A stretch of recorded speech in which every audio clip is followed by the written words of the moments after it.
오늘은 바보 공동체가 되려면 이라는 제목으로 오늘 대길다 네 번째 시간 말씀을 나누길 원합니다. 바보라고 하면 어리석고 멍청한 사람을 이르는 말입니다. 이 바보란 말이 어떻게 나온 말이냐면 밥이라는 말과 또 보라고 하는 밥보라고 하는 말에서 이제 파생된 말인데 밥만 먹고 노는 사람을 가리켜 이제 밥보라는 말이 이제 바보라는 말로 파생이 된 거죠. 그래서 어려서도 그런 말들을 많이 들은 것 같은데 이 밥통 같다. 밥통 같다 한 이유가 이제 이 밥보에서 다 나온 말들입니다.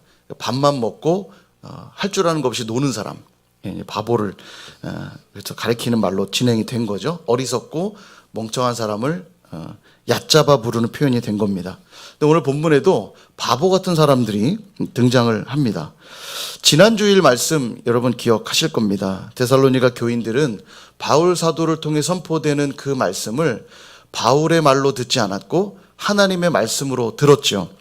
그랬을 때 그들 안에 믿음의 역사, 사랑의 수고, 소망의 인내가 있을 수 있었고 그러한 모습은 마게도냐 지방과 아가야 지방에 칭찬받는 믿음이라고 그렇게 칭찬을 듣게 되죠. 우리말로 조금 해석한다면 선일교회는 인천 지역과 경기 지역에 칭찬받는 교회였더라. 이런 표현이에요. 굉장하죠. 인천과 경기 지역에 이만한 교회가 없더라. 저희가 이런 칭찬을 받을 수 있는 교회가 되기를 간절히 소망합니다. 근데 그런 믿음이 있다 보니까 고난과 박해가 참 많았지만 잘 이겨낸 것이에요. 그들 안에 그런 믿음이 있었기 때문에. 그런 데살로니가 교인들의 모습이 얼마나 자랑스럽고 사랑스러웠던지 바울 사도께서 이런 고백을 합니다. 데살로니가 전서 2장 19절에서 20절. 우리가 이 본문을 건너뛰었는데요. 오늘 내용하고 중첩돼서 제가 읽지를 않았는데 우리 같이 한번 읽어볼까요? 시작. 우리의 소망이나 기쁨이나 자랑의 면류관이 무엇이냐? 그가 강림하실 때 우리 주 예수 앞에 너희가 아니냐? 너희는 우리의 영광이요 기쁨이니라. 아멘. 바울 사도 지금 뭐라고 데살로니가 교인들을 말하냐면 너희가 나의 소망이요 기쁨이요 자랑의 면류관이다. 이렇게 고백을 해요. 너희가 나의 영광이요 기쁨이다. 나중에 주님 앞에 설 때 너희가 나의 열매라는 거예요. 내가 지금 고난당하고 어려움 가운데 있지만 너희를 보니까 마냥 좋다는 겁니다. 지금 바보를 보고 계십니다. 데살로니가 교회 바보. 너무너무 좋으니까 자기가 여전히 지금 고통 가운데 있지만 고난 가운데 있지만 너무 좋다는 거예요. 나중에 우리가 주님 앞에 설 때 우리도 주님께 올려드려야 될 면류관들이 있습니다. 면류관을 준비하셔야 돼요. 열심히 일하는 그런 게 아니고요. 영혼들을 얼마나 섬겼느냐가 중요합니다. 주님께 올려드려야 될 면류관은 우리의 영혼들이에요. 자, 상상을 해보십시오. 천국에 딱 가면 이제 심판대 앞에 서서 내가 진짜 신자인지 아닌지 심판받는 자리가 있게 될 것입니다. 성경에 보니까 열매로 그들을 알리라 이렇게 말씀하시거든요. 그러니까 우리가 주님께 열매를 보여드려야 돼요. 그 열매를 보고 판단하실 거예요. 아, 너는 좋은 나무, 아, 너는 나쁜 나무. 나쁜 나무는 불에 던지고 좋은 나무는 칭찬받는 거죠. 열매로 안다. 이 열매가 뭐냐는 거죠. 그 열매가 바로 이제 영혼들이라는 거예요. 율법대로라면요, 두세 사람 이상이 동일한 증언을 해 주어야만 사실로 확정이 됩니다. 그게 율법의 이제 원리입니다. 그러니까 주님이 이제 재판하시는 거예요. 자, 아무개가 진짜 신자인지 증인들 나오시오. 딱 재판을 하는 거죠. 근데 아무도 안 나오는 거예요. 아이고 꼴 좋다. 그냥 아주 심판받아야 돼. 저 사람 심판받아야 돼. 그런 사람은 심판받는 거고. 근데 딱 손 들고 나오는 겁니다. 하나님, 저분은 정말 복음에 사로잡힌 분 맞습니다. 저분이 아니었다면 저 오늘 여기까지 오지 못했을 거예요. 제가 증인입니다. 근데 옆에서 또 손 들어요. 맞습니다. 저도 저분이 저를 섬겨주지 않았다면 제가 하나님을 제대로 알지 못했을 겁니다. 제가 증인입니다. 몇 명이 그래야 된다고요? 최소 두세 명 이상. 여러분 두세 명 이상이 여러분 보증 서줄 수 있으시겠죠? 불안하세요? 그게 열매예요. 다른 게 열매 아닙니다. 이 땅에서 열심히 일하는 것도 귀해요. 근데 하나님이 보시는 열매는 그런 것이에요. 영혼을 어떻게 섬겼는가, 그들에게 복음을 어떻게 흘려보냈는가, 그리고 그들이 나의 보증이 되어주는 겁니다. 제가 증인입니다. 그러니까 이 고백할 수밖에 없는 거예요. 너희가 나의 면류관이라고. 나의 자랑이요 기쁨이요 소망의 면류관이라고 고백할 수밖에 없는 겁니다. 생각해 보십시오. 주한장로교회 교인들이 저희의 증인이 되어 주겠습니까? 누군지도 모르는데. 지금 내 옆에 있는 지체가 나의 면류관이에요. 멀리서 찾으시면 안 돼요. 지금 내 옆에 있는 지체가 나의 면류관이 되어 주어야 합니다. 다른 표현을 쓴다면 서로가 서로에게 바보가 되어 주어야 돼요. 선일의 바보. 그냥 그 사람이라면 힘든 일 있다가도 허벌쭉 웃음이 나오고, 어려운 일 있다면 막 두 손 두 발 걷어붙이고 가서 막 도와주고 싶고, 그런 바보들이 되어야 한다는 것입니다. 바울 사도처럼요. 여러분 고민해 보십시오. 내가 어떻게 섬길지, 내가 어떻게 나눠줄지, 어떻게 도와줄지, 또 어떻게 사랑할지, 그런 바보가 되어야 합니다. 이 땅에서 돈을 많이 벌고 높은 자리에 올라가고 좋은 대학 가고 좋은 직장 가고 큰 집 사고 좋은 차 사고, 이 땅에 살면서 다 귀한 것들입니다.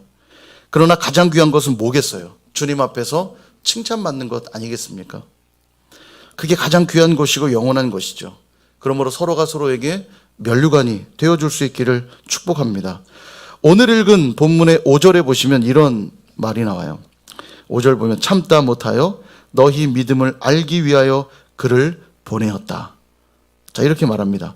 제가 여러 번 말씀을 드렸는데 데살로니가 전서가 쓰여진 배경, 데살로니가 교회에서 박해를 받으니까 데살로니가 교인들이 그를 빼돌리죠. 바울 사도와 일행들을 빼돌려서 베레아로 가게 합니다. 그랬더니 베레아까지 쫓아오는 거예요. 안 되겠으니까 배를 타고 아덴으로 피신을 하죠. 그렇게 아덴에 도착했는데 아덴까지 가는 중에 계속 바울 사도의 머릿속에 지워지지 않았던 것, 데살로니가 교인들이 너무너무 걱정되는 거예요. 복음을 충분히 전하지 못한 것 같기도 하고, 3주밖에 전하지 않았잖아요. 근데 그들이 참 순수하게 믿음이 생겼고 말씀을 받았기에 그들이 이 환난과 어려움을 어떻게 이겨낼까 걱정하고 있는 겁니다. 그래서 아덴에서 도저히 안 되겠다 싶으니까 디모데를 데살로니가로 보내게 된 것이에요. 이제 5절이 그 내용이에요. 참다 못하여, 너무너무 그들이 걱정되고 보고 싶어서 그들의 믿음을 알고 싶은 마음에 그를 보내었대요. 그가 바로 디모데죠. 그러니까 데살로니가 교인들의 믿음을 살피려고 디모데를 보냈는데 여기 또 바보 하나 추가합니다. 디모데 가면 또 위험할 수 있어요. 그가 가는 길이 결코 쉬운 평탄한 여정이 아닙니다. 잡히기라도 하는 날에는 정말 큰 어려움을 당할 수 있죠. 근데 기꺼이 즐겁게 데살로니가 교인들을 향하여 갑니다. 그렇게 디모데는 데살로니가에 가서 그들을 잘 목양하고 그들에 관한 소식들을 가득 담고 바울에게 돌아오게 되는데 바로 그 내용이 6절이에요. 6절 한번 보세요. 지금은 디모데가 너희에게로부터 와서 너희 믿음과 사랑의 기쁜 소식을 우리에게 전하고 또 너희가 항상 우리를 잘 생각하여 우리가 너희를 간절히 보고자 함과 같이 너희도 우리를 간절히 보고자 한다 하니, 이 소식을 들은 거예요. 교회 공동체의 가장 아름다운 모습 아니겠습니까? 서로를 간절히 보고 싶어하는 모습. 나도 너가 보고 싶고 너도 나를 보고 싶고, 너의 기쁨은 나의 기쁨이요 나의 기쁨은 또한 너의 기쁨이 되는 공동체. 너무너무 귀하죠. 이 소식이 얼마나 좋았던지 바울 사도는 8절에서 이런 고백도 합니다. 너희가 주 안에 굳게 선즉 우리가 이제는 살리라. 다른 표현 쓰면요, 야, 내가 이제야 발 뻗고 자겠다. 그동안 그들이 너무 걱정돼서 잠도 편히 못 잤는데 이제는 내가 발 뻗고 자겠다. 이제야 내가 맘 편히 밥 숟가락 뜨겠다. 이런 말이에요. 얼마나 그 소식이 좋았으면. 그런데 여러분, 이 디모데를 통해 이 귀한 소식을 듣고 있을 때가 어떤 상황이었냐면, 아덴에서 보냈지만 디모데를 아덴으로 보낸 다음에 바울과 전도 여행 팀들은 고린도로 이동하거든요. 고린도에 있을 때 디모데가 와서 그 소식을 듣게 돼요. 이 고린도에서 어떤 상황이었냐면 사도행전 18장 9절에서 10절에 보면 이렇게 나옵니다. 먼저 9절. 밤에 주께서 환상 가운데 바울에게 말씀하시되, 환상 중에 임하신 거예요. 두려워하지 말며 침묵하지 말고 말하라. 이게 왜 그러냐면 고린도에 도착을 했는데 그 두려움이 너무 커서, 바울 사도가 웬만해선 담대하고 거침이 없는 스타일인데도 그 두려움이 너무 크니까 도저히 말할 수 없는 지경에 이르는 거예요. 그런데 주님 환상 중에 나타나서 두려워하지 말고 침묵하지 말고 담대하게 말하라, 격려해주고 있는 겁니다. 말하기를 주저할 정도로 두려워했을 때예요. 또한 10절. 내가 너와 함께 있음에 어떤 사람도 너를 대적하여 해롭게 할 자가 없을 것이니 이는 이 성중에 내 백성이 많음이라. 이 성 중에 내 백성이 많다는 것은 그가 큰 외로움에 또 사로잡혀 있다는 걸 말해주는 거죠. 대적하는 자들은 많은데 자기 혼자 상대해야 되는 것 같은 두려움 때문에 그가 어쩔 줄 몰라 하는 거예요. 그런데 이 성에 내 백성이 많으니까 두려워하지 말아라. 그렇게 지금 주님이 친히 환상 중에 말씀하고 있는 겁니다. 그러니까 고린도에 있을 때는 어떤 상황이냐면 큰 외로움과 큰 두려움에 사로잡혀 있을 때였는데 바로 그때 어떤 소식을 들었어요? 데살로니가 교인들의 믿음과 사랑의 기쁜 소식, 믿음과 사랑의 기쁜 소식을 듣게 된 겁니다. 이 소식이 얼마나 대단한 소식이었냐면 다시 6절 보시면 너희 믿음과 사랑의 기쁜 소식이라고 말했죠. 여기 기쁜 소식이라는 단어가 많이 들어보셨을 거예요. 유앙겔리온이란 말입니다. 유앙겔리온. 다시 번역하면 복음이란 뜻이에요. 복음. 다시 말하면 믿음과 사랑의 소식이 내게 복음이었다는 거예요. 그러니 8절에서 이제는 내가 살리라.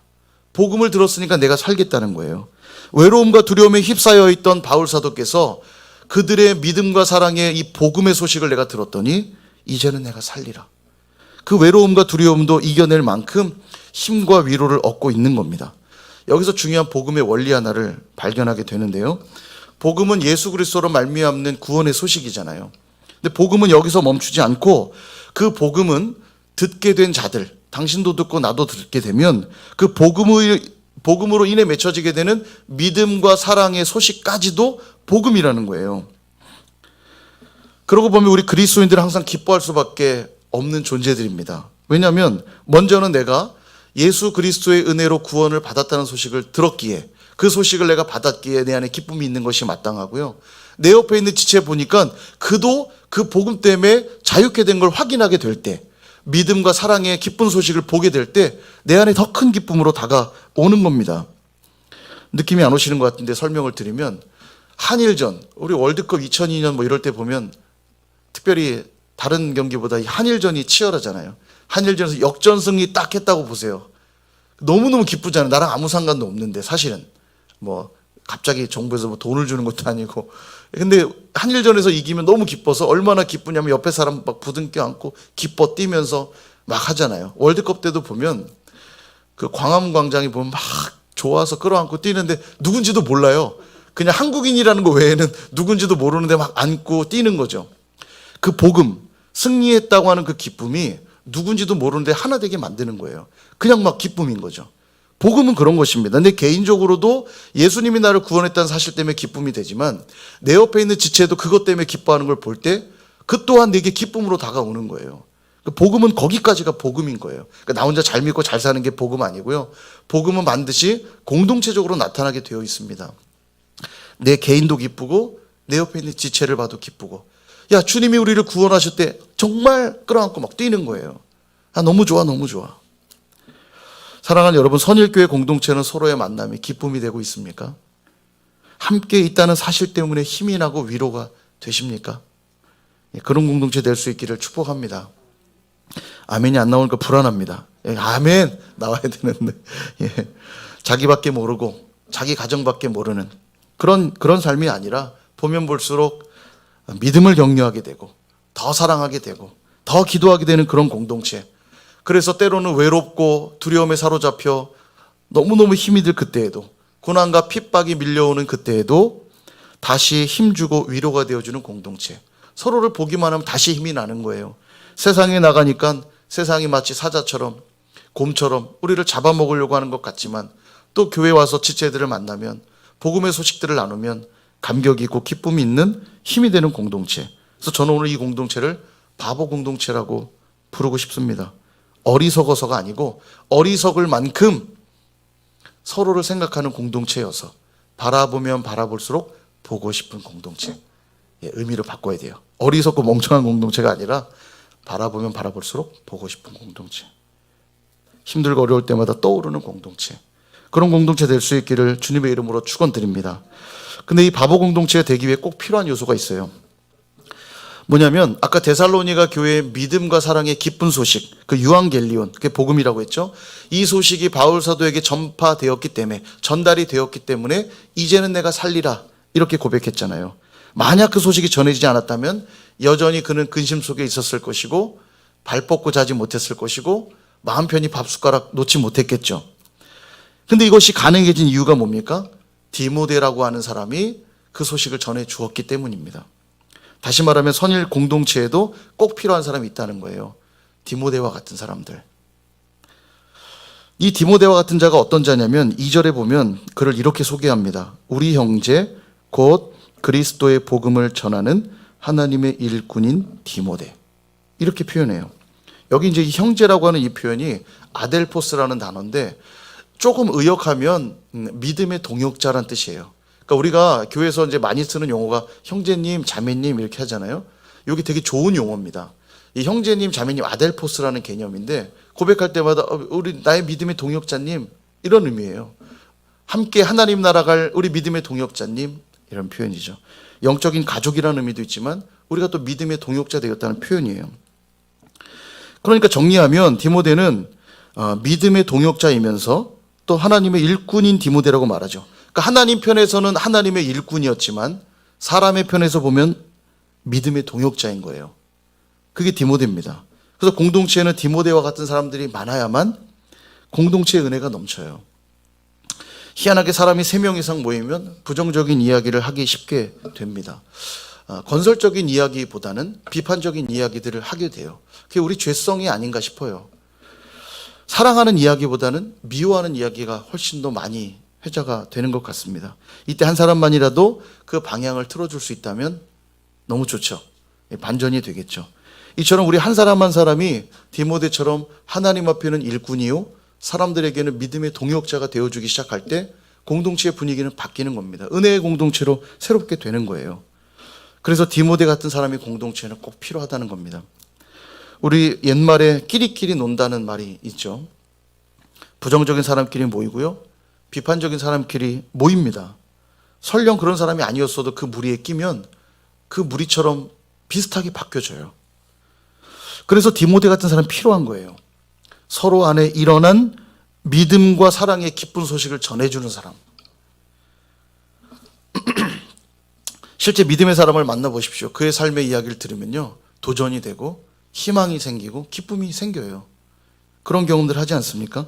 제가 지난주에 케냐 선교사님을 좀 뵐 일이 있었는데요. 선교사님이 그 선교지에서 있었던 얘기들을 종종 하시는데 소말리아 국경 지역에 가면요. 거의 뭐 사선을 넘나든답니다. 그 지역은 이제 뭐 그 무슬림들 지역이기도 하고 그래서 이 무장 단체들이 많이 있어서 총소리가 심심찮게 들린대요. 그래서 소말리아 갈 때마다 늘 공동체 마지막 인사라고 가는 거죠. 오늘이 마지막일 수 있는 가서 총 맞으면 죽는 거니까. 그리고 그렇게 가서 목숨 걸고 가서 이제 말씀을 가르치러 가면요. 더 놀라운 건 자기야 선교사로 부름 받았으니까 그렇게 한다 치는데 그 말씀을 들으러 많은 사람들이 목숨 걸고 모인다는 거예요. 그리고 밖에서 이제 다라락 이런 소리가 자주 난대요. 그러면 정말 긴장된대요. 죽을 수 있겠구나 하는 생각에. 그래서 앉아서 말씀 듣는 성도들도 다 긴장을 하는데 그런데도 말씀을 듣겠다고 모인 성도들 보니까 안 가르칠 수 없고 그래서 표정 관리한대요. 안 무서운 척 해야지 이러면서 자기가 무서워하는 모습 보면 성도들이 힘 안 되겠다 싶어서 자기도 너무 두려운데 막 총소리 아니라 그냥 물통 굴러가는 당당당 소리만 들려도 막 깜짝깜짝 놀라신다고 그러더라고요.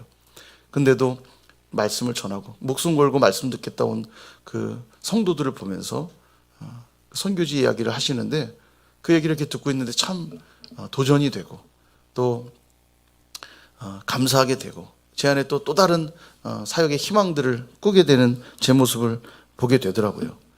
그렇지 않습니까? 우리가 하나님 나라의 귀한 복음의 이야기들을 함께 나누면요. 우리 마음이 뜨거워지고요. 감사하게 되고 또 새로운 희망들을 꿈꾸게 되고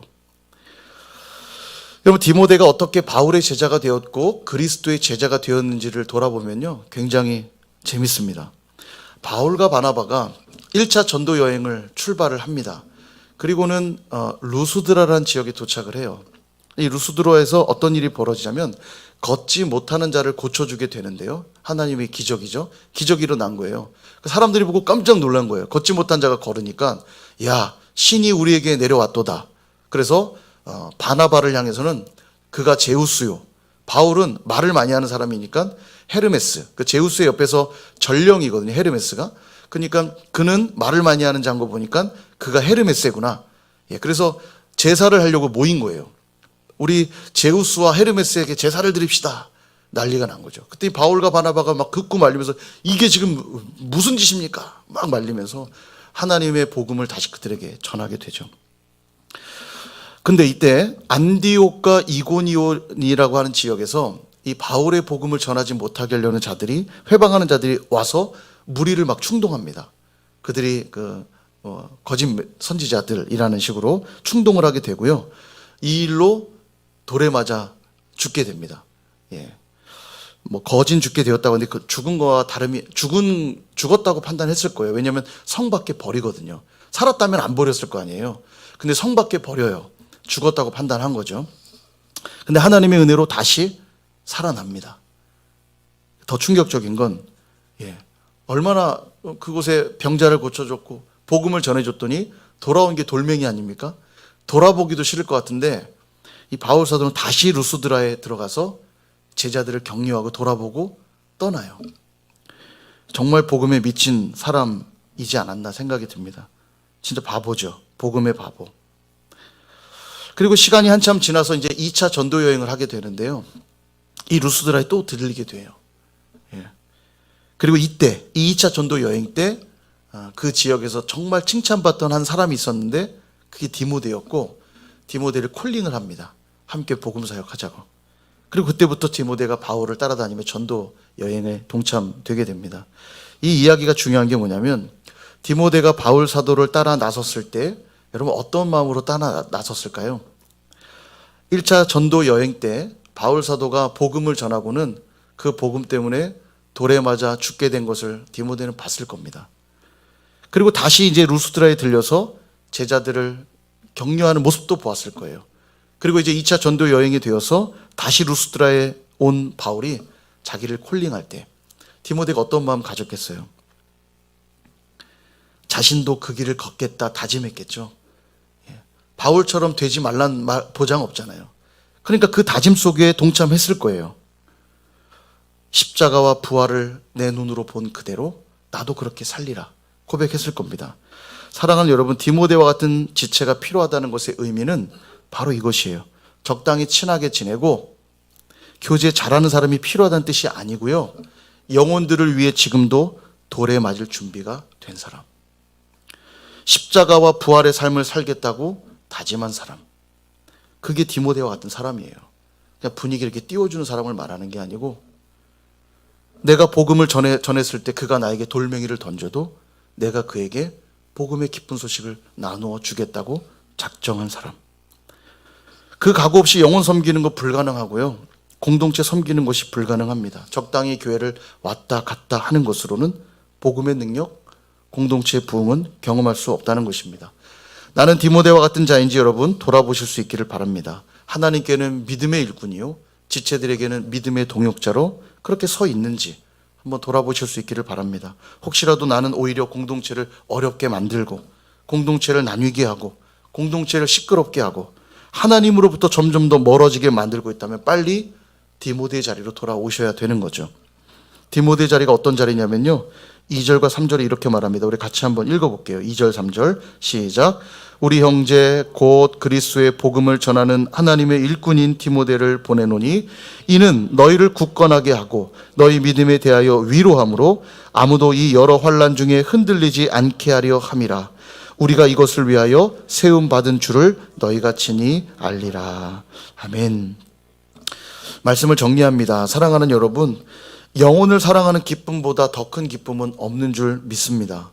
왜냐하면요, 예수님이 그 일 때문에 하늘보자 버리고 이 땅에 오셨고요, 그 일 때문에 십자가에서 친히 죽어주셨거든요. 그래서 영혼이 구원받는 일, 영혼이 죽게 돌아오는 일보다 우리에게 더 큰 기쁨은 없는 것이 마땅할 것입니다. 그래서 그 복음이 우리 안에 있다면 한 영혼이 돌아오는 소식 또한 복음인 거예요.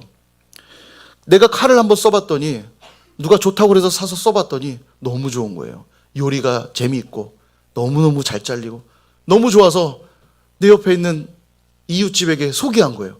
이 칼 한번 써봐. 너무 좋아. 그랬더니 그가 그 다음 주에 제가 정말 그 칼 써봤더니 정말 좋더군요. 그랬을 때 어떤 마음이 들겠어요?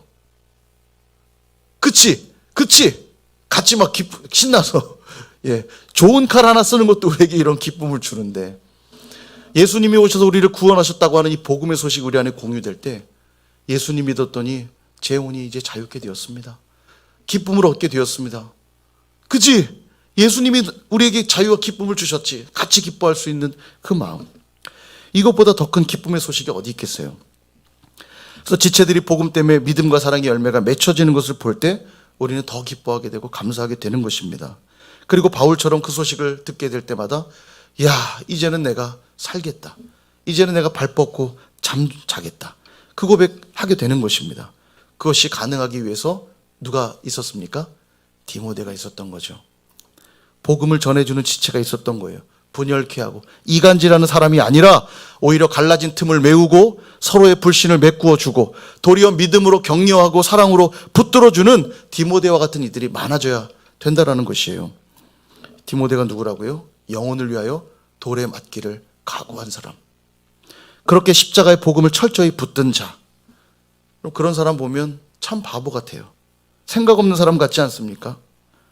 우리가 흔히 그러잖아요. 너는 배알도 없냐? 간도 쓸개도 다 내주냐? 예, 그런 바보 같은 모습일 수 있어요. 그러나 그런 바보들이 많아질 때 우리는 진짜 바보 공동체가 되는 거예요. 바라보면 바라볼수록 보고 싶은 공동체가 되는 겁니다.